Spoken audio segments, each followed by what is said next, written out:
అదే RTV app వార్తల్ని క్షణాల్లో చదివే అవకాశం ఉంటుంది. ఒక న్యూస్ పేపర్, ఒక టెలివిజన్ ఛానల్ మీ చేతుల్లో ఎప్పుడూ ఉంటాయి. పవన్ కళ్యాణ్ గారి అభిమానులు భారీ ఎత్తున ఇక్కడికి వచ్చి అందరూ కూడా రక్తదాన శిబిరంలో పాల్గొని దానం చేస్తున్నారు. తెల్లవారుజాము 4 గంటల నుంచి భారీ వర్షాలు సైతం కూడా లెక్క చేయకుండా తడుచుకుంటూ వచ్చి కూడా బ్లడ్ డొనేషన్ చేస్తున్నారు.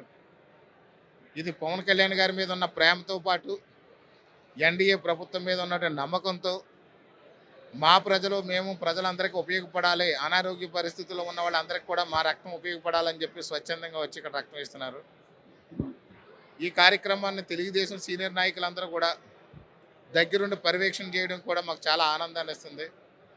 ఎందుకంటే వాళ్ళ యొక్క ప్రత్యక్ష పర్యవేక్షణలోనే జరుగుతుంది. ఇప్పుడు సీనియర్ నాయకులు ఉన్నారు, రాష్ట్ర కార్యదర్శి మన తనకాల నాగేశ్వరరావు గారు కానివ్వండి, మాజీ ఎంపీపీ సభ్యులు బొచ్చు ప్రసాద్ గారు ఉన్నారు, అలాగే మా జిల్లా కార్యదర్శి కిమిడి శ్రీరామ్ గారు, ఇంకా నాయకులు చాలామంది పెద్ద పెద్ద నాయకులందరూ కూడా ఇక్కడే ఉన్నారు.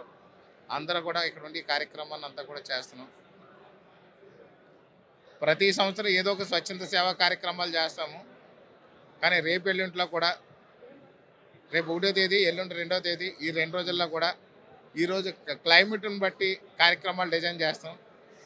ప్రజలకు ఉపయోగపడే కార్యక్రమాలు ఖచ్చితంగా చేయడానికి మాత్రం మేము ప్లాన్ చేస్తున్నాం. ఇప్పుడు 1,00,000 మొక్కలు ఆర్డర్ పెట్టాము. 1,00,000 మొక్కలు కూడా రెడీగా ఉన్నాయి.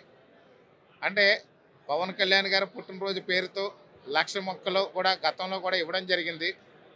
1,00,000 జామ మొక్కలు ఇచ్చి ప్రతి ఇంటికి మొక్కలు ఇచ్చి వేసాము. ఇప్పుడు కాయలు కాస్తున్నాయి.